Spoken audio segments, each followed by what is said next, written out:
गेल्या वर्षी आपल्याला 3 बॅगी सोयाबीन होतं. त्याच्यामध्ये 7व्या तासावर तुरीची ओळ होती. त्याला 10 क्विंटल तुरीचा उतार आला आणि ते बियाणं आपण फार लांबून मागवलेलं होतं. त्याच्यातलं लोक म्हणले भरपूर ठेवा. ठेवलं तर राव बघा, ही अशी तूर आहे, एवढी जोराची तूर आहे. 1 क्विंटल बियाणं ठेवलं, कोणच नेलं नाही राव. 30 किलो बियाणं गेलं असेल कमीत कमी. आता आपल्याकडे 70 ते 80 किलो बियाणं पडलेलं आहे. आता त्याची आपण डाळ बनवणार आहोत. हे बघा, अशी तूर आहे.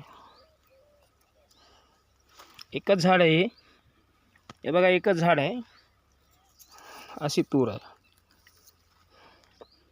सांगा कसा कोणावर विश्वास करायचा आणि कोणाच्या विश्वासावर बियाणं ठेवायचं आहे का? जर याच्यातलं एकच झाड नाही, आपल्या इकडे भरपूर झाडं लावलेली आहेत. आपण इथे 5-10 झाडं लावलेली आहेत कंपाऊंडमध्ये. आणि आता शेतामध्ये पण तूर आहे आपल्या 30 आहे. मस्त तूर आहे. थोडी पाण्यानं उंबळली होती. नंबर 1 तूर आहे बघा.